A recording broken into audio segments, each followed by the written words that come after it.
Welcome back to the Time Machine Project. I'm your host and constructor, Thomas Galvin.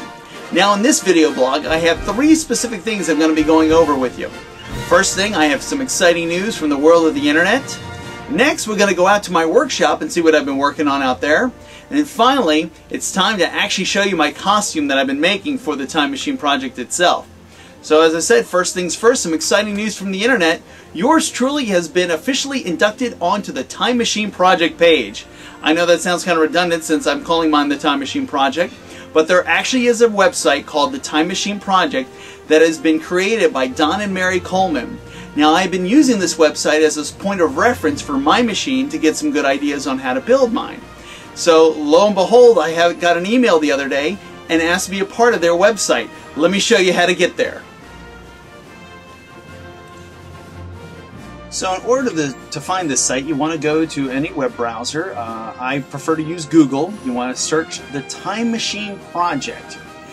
Click on Google Search, and then what will pop in is the very first choice will be the Time Machine Project. You want to make sure that's the website for colemanzone.com. Go ahead and click on that website, and then it'll open up. You'll see the Time Machine key, and of course you'll notice that this website is officially endorsed by the George Pal Estate. Woohoo! So click to enter that site, and then you're going to be taken in. This site may take a few minutes to load. There's a couple of Java screens in here. Once you start scrolling down, you're going to see the Time Machine console readout, and then there'll be 3 more pictures. The very last picture, you may recognize this or the name, and there I am. Thomas Galvin's unique approach to the PAL Time Machine. So, which again, just click on that picture. It's going to open up to a link that they created, which is going to show me right there. They took a screenshot from one of my video blogs, and it's going to talk about me, what I'm working on, and further down the page has a current picture of where the time machine is. Again, that was taken from one of the blogs. So back up, just between those 2 pictures, there are going to be links that are going to take you to any one of my video blogs, all 11 parts at this point. Eventually, of course, they'll get part 12. So just click on that, that'll open up, and it'll take you straight to one of my videos, and so there you have it. It's just that easy to find me, and find me on the official Time Machine Project webpage. Once again, I'd like to give a big thank you. I just can't say enough about Don and Mary Coleman for asking me to be a part of their website. This is a very huge honor, and I cannot thank them enough. So I hope I do them proud, and now it gives me even more incentive to finish my project on time. So keep looking either on my video blogs, or now you can actually go to this website. Once again, it is the Time Machine Project, so check it out. Next, let's head out to my workshop so you can see what I've been building for the Time Machine dish. Hi everybody, welcome to the workshop. One of these rooms you rarely get to see because most of the time it's a mess. Today I'm going to be working on creating the time nodules on the disc. That's a name I just made up, time nodules. Anyway, on the disc there are all those little bumps all around the outer edge of the disc, and I had to calculate how many there were, and I was sitting there going 1, 2, 3, 4, 5, 6, and multiplying it, and then multiplying that number by 4 for each section, and I came up with a surprising number. 365. What do you know? One for every day of the year. So those guys knew what they were doing back then in the 60s. So anyway, so I've got a dowel rod, and I'm going to simply be cutting into about 1/2-inch lengths on my trusty old bandsaw here. So I'm going to be making, now I have 3 dowel rods. I don't know if that's enough to get 365. We'll find out. So follow along as I start cutting these things.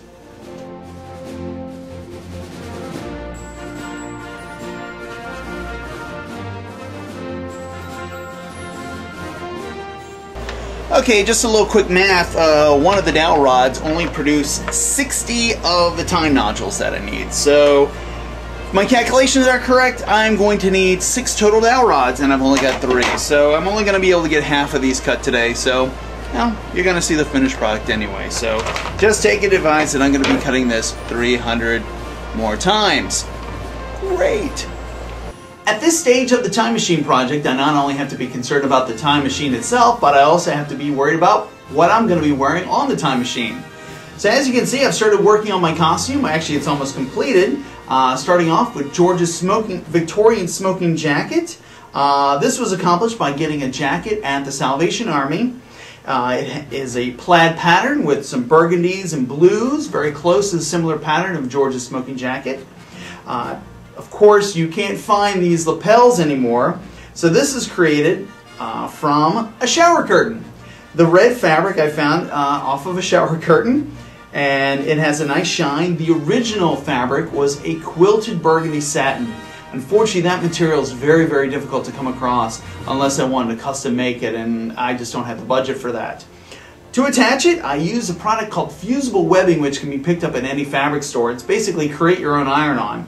You cut out the patterns that you want, use an iron, steam it down, peel it off, and then you attach the fabric on top of it, steaming it down also, which also gives the collar a little bit of strength. It's done on both sides. Now, to keep it secured, I ran it through the sewing machine. I got a nice stitch along the outer edge.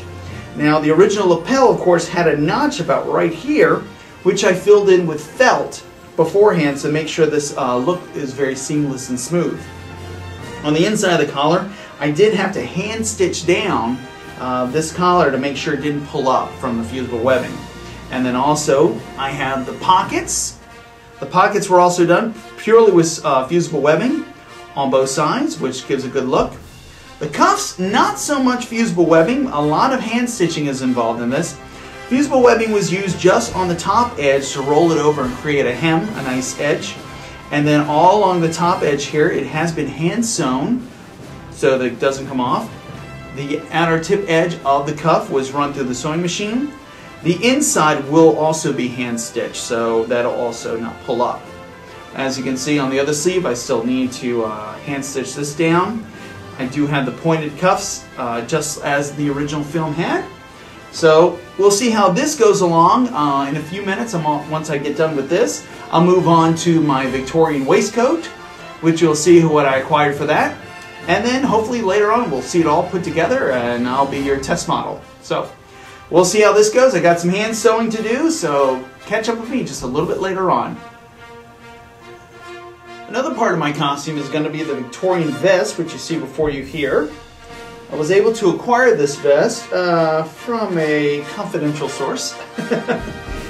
And so it's confidential because I don't want to reveal where I got it from, and I got it for free, so I don't want to get anyone in trouble.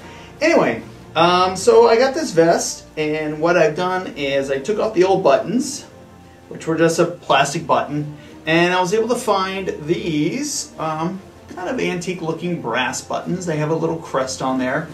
And so I'm just sewing them on one at a time, and once I get that done, I am going to take this to a place to get it altered to, you know, hem up the back a little bit just to make a little tighter fit.